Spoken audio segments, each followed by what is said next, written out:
Everyone, welcome to my channel.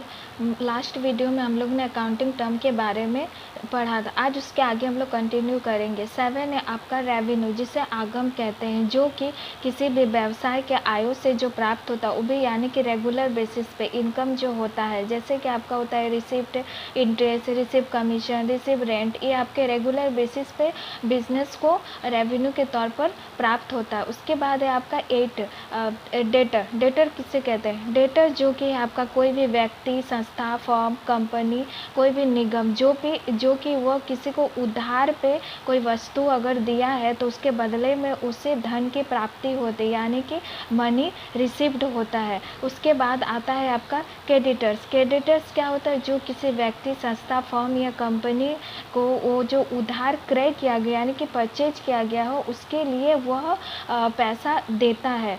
इसको हम लोग एग्जाम्पल के तौर पर समझते हैं, जैसे कि मोहन और सोहन है। मोहन क्या किया है? वो किसी को सेल किया है, कोई वस्तु है ना, तो किसको सेल किया है? सोहन को सेल किया, लेकिन वो उधार पे सेल किया। तो इसके बदले में मोहन को क्या मिलेगा? बाद में उसको मनी रिसीव होगा। तो मनी रिसीव होगा तो क्या, वो डेटर कहलाएगा। और सोहन क्या होगा? उसको मनी देना पड़ेगा, यानी कि वो क्रेडिटर्स कहलाएगा। इसके बाद आता है आपका 10th है गुड्स। गुड्स जिसको कि हम लोग माल बोलते हैं, जो कि कोई भी वस्तुओं का, जैसे व्यापारी मतलब बेचने के बाद उसको जो प्राप्त होता है उसे, जैसे कि उसको हम लोग माल कहेंगे। जैसे इसमें आता है कि आपका जैसे कोई व्यापारी है, वो गेहूं का व्यापारी है, तो उसके लिए क्या हुआ? गेहूं या वीट सबका क्या हुआ? उसके लिए गुड्स हुआ, माल हुए। मतलब जो भी बिजनेसमैन जिस चीज़ का बिजनेस करता है, उसके पास जो भी माल या गुड्स होता है वो बिजनेसमैन कहलाता है। उसके बाद आता है आपका कॉस्ट, जिसको हम लोग लागत कहते हैं। लागत क्या होता है? जो कि किसी भी वस्तु को अगर हम लोग खर्च करना होता है, किसी भी वस्तु पे खर्च करना होता है, तो उसका हम लोग को कॉस्ट बहुत इम्पॉर्टेंट होता है। या कोई भी बिजनेस अगर कोई प्रोडक्ट रेडी करता है तो उसका वह कॉस्ट निर्धारित करता है। विदाउट कॉस्ट वो बिना उसको कुछ भी उसके बारे में कि उसको सेल नहीं कर सकता है, तो इसको हम लोग एक लागत बोल सकते हैं। इसके बाद स्टॉक।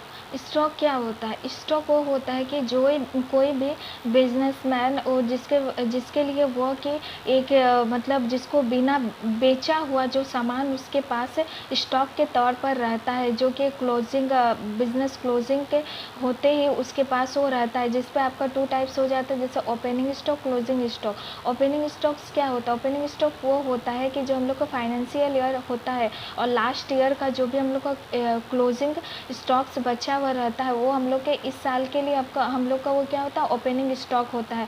मतलब जो सेल किया हुआ नहीं, जो बचा हुआ, देन वही होता है आपका फिर क्लोजिंग स्टॉक। क्लोजिंग स्टॉक जो भी आपका फाइनेंशियल ईयर है और उसका जो एंड ऑफ द ईयर जो बचा रहता है, उसको हम लोग क्लोजिंग स्टॉक बोलते हैं। इसके बाद जैसे आपका है लाइफ स्टॉक। लाइफ स्टॉक किसको बोलेंगे? जो कि जीवित स्टॉक, जीवित तौर पर, यानी कि जो हम लोग का बिजनेस में उसका हम लोग प्रयोग करते हैं। जैसे इसमें आपका आ जाता है पशु, कोई भी जैसे घोड़ों का इसका इस्तेमाल अगर आप अपना ये में बिजनेस में उसका प्रयोग करते हैं तो आपका जीवित स्टॉक आपका कहलाता है। उसके बाद आपका डेड स्टॉक। डेड स्टॉक में आपका कौन हो जाता है? जो मतलब मृत आपका बोलेंगे, जैसे कि आपका जो भी लैंड हुआ, फर्नीचर हुआ, बिल्डिंग हुआ, ये सब आपके क्या हुआ? जो बिजनेस पर्पस हम लोग जो यूज़ करते हैं वो आपके हो गया डेड स्टॉक।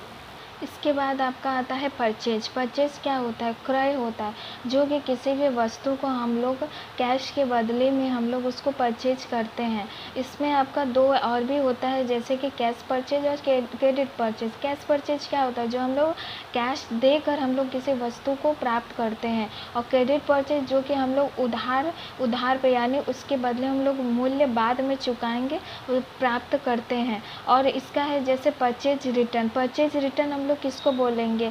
जो कि हम लोग किसी वस्तु का परचेज करके उसको हम लोग वापस किसी भी कारण से, या कुछ डिफेक्टिव हो जाता है, या किसी भी रीज़न से हम लोग उसको जो रिटर्न करते हैं, हम लोग का परचेज रिटर्न होता है।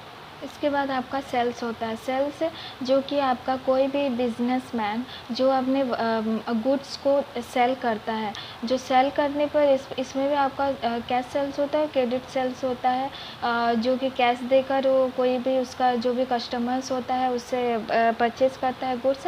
एंड उसके बाद आपका आता है जो भी क्रेडिट पे जो उसको पैसा नहीं देके। इसके बाद आपका सेल्स रिटर्न, जो भी वो कस्टमर को सेल किया रहता है वो किसी रीज़न से उसको अगर सेल किया हुआ सामान उसको वापस रिटर्न करता है तो आपका वो सेल्स रिटर्न हो जाता है। उसके बाद है 15 है प्रॉफिट। प्रॉफिट यानी कि लाभ।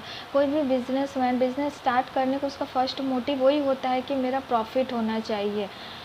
तो इसको हम लोग वही प्रॉफिट के तौर पर हम लोग वही लाभ अर्जित करना हम लोग देख सकते हैं।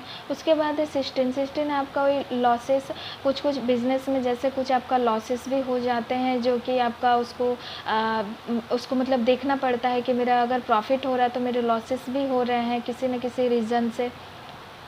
गेन। गेन क्या होता है? लाभ होता है। जैसे कोई भी बिजनेसमैन जो लेन देन ट्रांजेक्शन से जो उसे लाभ होता है उसे कहते हैं। जैसे फॉर एग्जांपल अगर कोई एक मशीन की कीमत था 1 लाख, तो 1 लाख उसे वो सेल करता है 1,25,000 में, तो उसे जो बेचने पर जो 25,000 का जो लाभ यानी कि गेन होता है उसे हम लोग गेन कहेंगे। इसके बाद वॉचर्स, जिसको प्रमाणक कहते हैं। वॉचर्स क्या होता है? जिससे कोई भी अगर किसी भी गुड्स को परचेज या सेल करने पर उसे जो भी एक मतलब प्रूफ के तौर पर जो डॉक्यूमेंट तैयार करना होता है उसे हम लोग वॉचर कहते हैं। इसके बाद है डिस्काउंट, जिसे छूट कहते हैं, जो किसी भी व्यापारी द्वारा कस्टमर्स को दी जाने वाली कुछ छूट की राशि होती है। इसके जैसे कि आपका जो एक टाइप्स है, पहला है आपका जैसे ट्रेड डिस्काउंट। ट्रेड डिस्काउंट क्या होता है? यह वो जो एक जैसी वस्तुओं का व्यवसाय करते हैं, जैसे इसमें उन्हीं स्पेशल कस्टमर्स को दिया जाता है जो एक जैसी वस्तुओं का व्यवसाय करते हैं। फिर आपका स्पेशल डिस्काउंट। स्पेशल डिस्काउंट जो कि उनके परमानेंट कस्टमर्स होते हैं उन्हीं को यह स्पेशल डिस्काउंट दिया जाता है। फिर आता है आपका कैश डिस्काउंट। कैश डिस्काउंट वह होता है जो एक टाइम पीरियड के लिए लिमिटेड रहता है, बस इतना से इतना एक डेट डिसाइड होता है, उसी बीच में आपका कैश डिस्काउंट दिया जाता है।